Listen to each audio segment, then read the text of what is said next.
There's a video showing my construction of a chopstick crossbow. I'll start with the demonstration.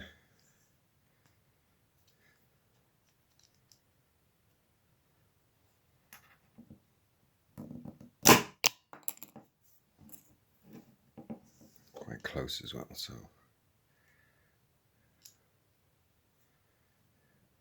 there we go.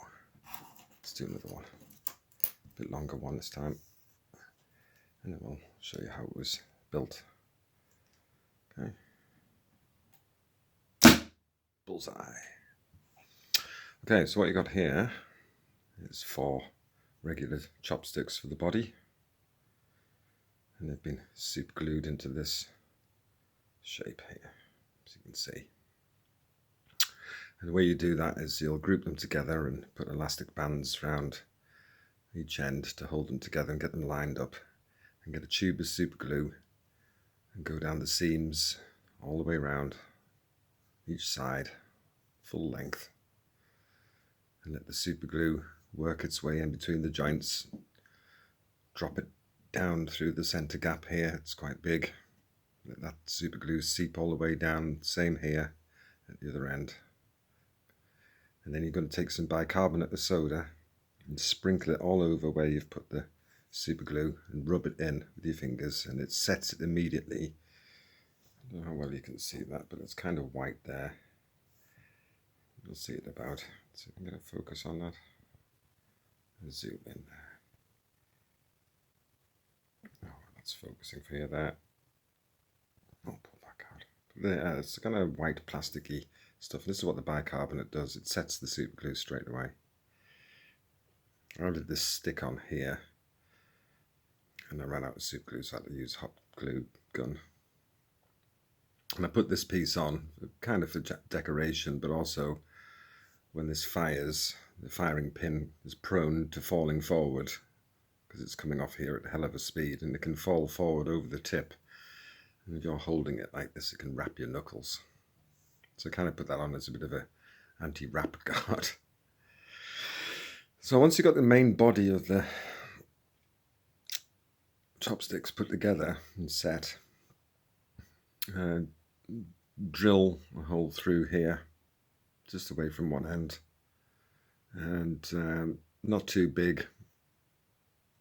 You get this is another regular length chopstick, and obviously one end is narrowed off to a tip, and you can start pushing it through the hole and seeing how far it goes. But you will have to shave down the chopstick and sand it to make it kind of look the same at both ends. So each end is narrowed, and thin out the diameter, make it round instead of square, and get it through that hole. And it's a trial and error.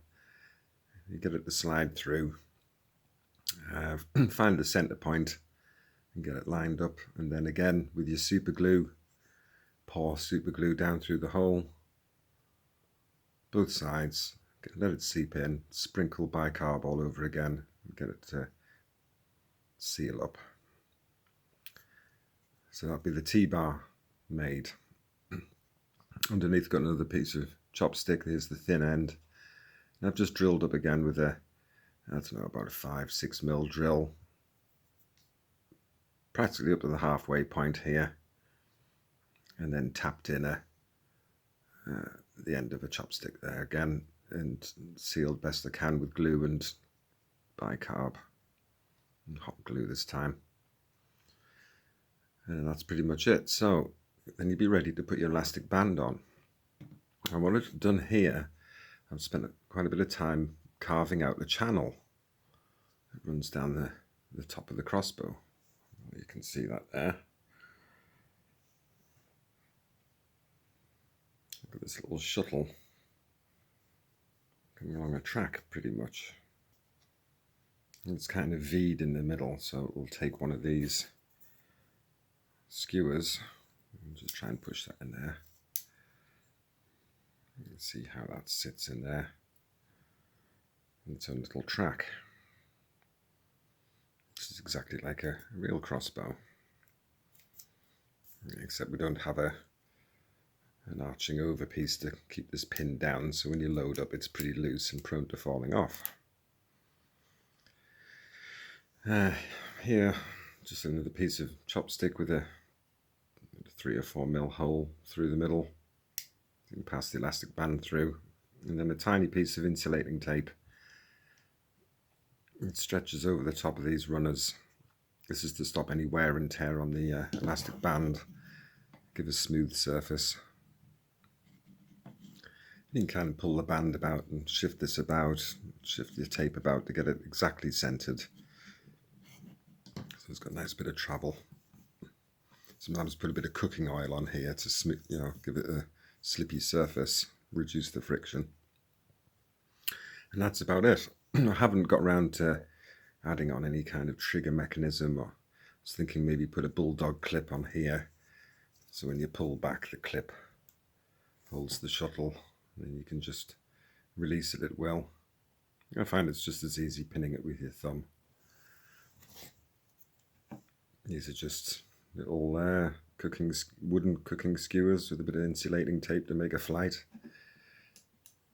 I found it's far better to put a flight on, makes them travel faster. That really has got one hell of a slap, and that takes off. You can hear that when it goes into the box.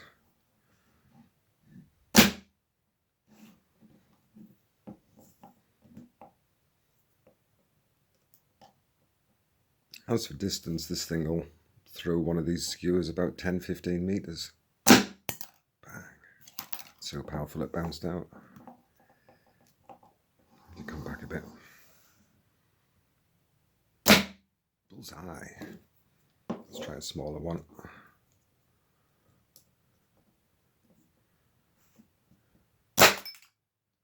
So, too hard. Let's try a softer shot.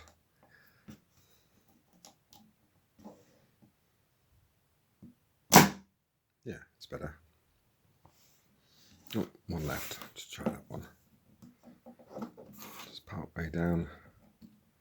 This thing will fire pencils and pens as well, with relative success, and chopsticks. With a bullseye. So I was only about a half a meter away. See, there's some well stuck through there by about an inch or so in some cases. Yeah, so take about an hour or so to make one of these, and a good fun. Like I say, I just need to work out maybe some kind of trigger mechanism going on there, so you don't have to, you could load it and put it back down again. Maybe a bulldog clip, they work really well. Well, there you go, Chopstick Crossbow.